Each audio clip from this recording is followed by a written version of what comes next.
When getting into PC gaming, a lot of people look into buying pre-builts and pre-builts only.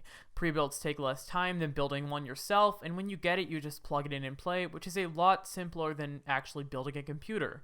Some people write off the idea of using parts completely, but what most people don't realize is they're paying a premium for other people building a computer for them.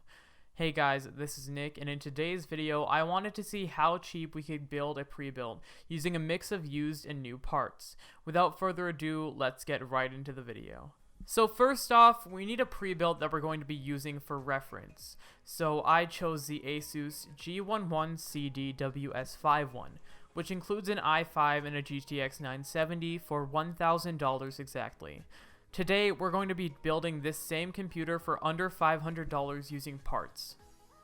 Warning, this video will be a little bit shorter than my other videos just because this video is a lot simpler to make and I'm not going to be going into details about the parts themselves. I'm just going to be listing them off.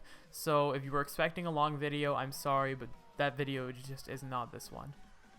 For the processor, the pre-built uses an i5-6400, so we looked on eBay to see if we can find one similar to this one, and sure enough, we found a used i5-6400 processor for about $160. So far we're off to a pretty good start.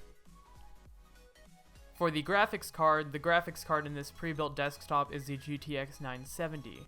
The card still has lots of power even after 2 years of NVIDIA's release of it.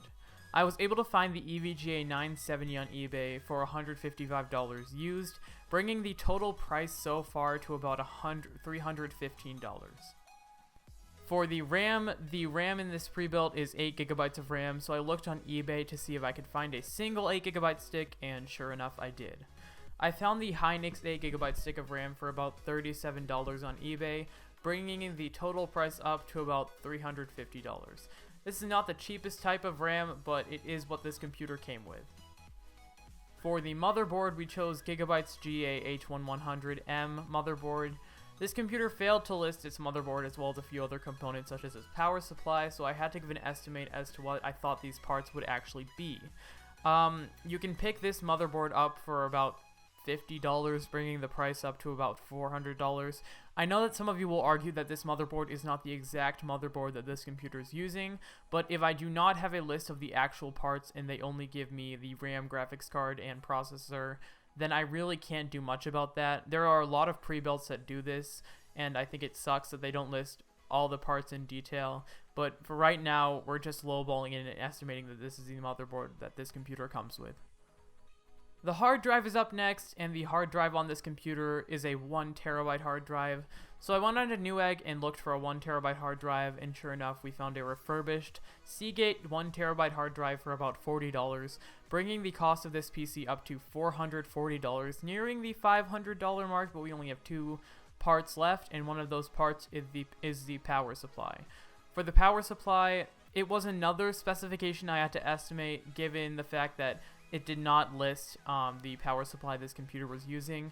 So I estimated that this computer would have a 500 watt power supply. So I went onto eBay and found tons of 500 watt power supplies for about $25 to $30.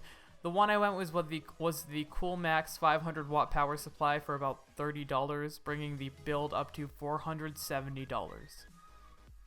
For the case, I went onto eBay to see if I could find an ATX mid-tower case, and I found the Cougar ATX black mid-tower case, and it was new for $30, which is a pretty good price for an ATX mid-tower case, bringing our PC's total price to $500, almost to the point. So there you go. We officially built a $1,000 PC for $500. Even though some of these PC parts were used, they will still deliver great performance.